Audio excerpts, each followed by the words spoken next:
Junior NTR arrest. Young tiger junior NTR arrest అని తెలుసుకున్న ప్రతి ఒక్క ఎన్టీఆర్ అభిమానులందరూ కూడా ఒక్కసారిగా ఉలిక్కిపడ్డారట. మా అభిమాన హీరో ఇలా అరెస్ట్ అవ్వడం ఏంటి, అసలు ఏం జరుగుతుంది అంటూ ఎంతగానో ఆవేదన వ్యక్తం చేశారట. జూనియర్ ఎన్టీఆర్ గురించి అందరికీ తెలిసిందే.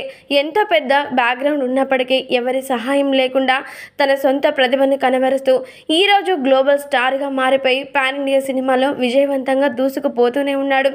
ఇక ఒక్క మాటలో చెప్పాలంటే రాజమౌళి గారి చేతుల్లో పడ్డ ఆనిముత్యంలాగా మారి తను మాత్రం గ్లోబల్ స్టార్గా మారి ఇప్పుడు ప్రస్తుతానికి కొరటాల శివ గారి దర్శకత్వంలో దేవరా అనే మోస్ట్ వైలెంటెడ్ మూవీలో హీరోగా నటిస్తూ ఉన్నారు.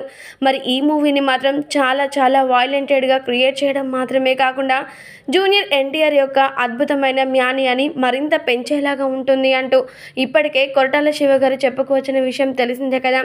దాదాపుగా షూటింగ్ అంతా కూడా కంప్లీట్ అయిపోతుందన్న నేపథ్యంలో ఇప్పుడు ఒక వార్త మాత్రం నెట్టింట చక్కర్లు కొడుతుందట. ఇక అదేంటంటే ఈ యొక్క దేవర మూవీలో జూనియర్ ఎన్టీఆర్ అరెస్ట్ కావాల్సిన ఒక సీన్ ఉందట. అయితే ఇలా జూనియర్ ఎన్టీఆర్ అరెస్ట్ అయ్యే సీన్ను తెలుసుకున్నటువంటి ప్రతి ఒక్కరు కూడా ఎన్టీఆర్ గారు అరెస్ట్ అవుతున్నారా, ఎందుకు, అసలు ఈ సీన్లో ఏం జరగబోతుందని ఉత్కంఠగా ఎదురు చూస్తున్నారట. ఏదేమైనప్పటికీ కొరటాల శివ గారి దర్శకత్వం అంటే ఏదో ఒక ట్విస్ట్ మాత్రం ఖచ్చితంగా ఉంటుంది. ఇక జూనియర్ ఎన్టీఆర్ యొక్క యాక్టింగ్, తన యొక్క డెడికేషన్ సినిమాకి ఇంకాస్త హైప్ని పెంచేస్తుంది. మొత్తానికైతే దేవర మూవీలో జూనియర్ ఎన్టీఆర్ అరెస్ట్ అని తెలుసుకున్నటువంటి అభిమానులు సైతం మూవీ ప్రేక్షకులందరూ కూడా అసలు ఏం జరగబోతుందో అంటూ ఎంతగానో క్యూరియాసిటీతో ఈ సినిమా రిలీజ్ కోసం వెయిట్ చేస్తున్నట్లుగా తెలుస్తోంది.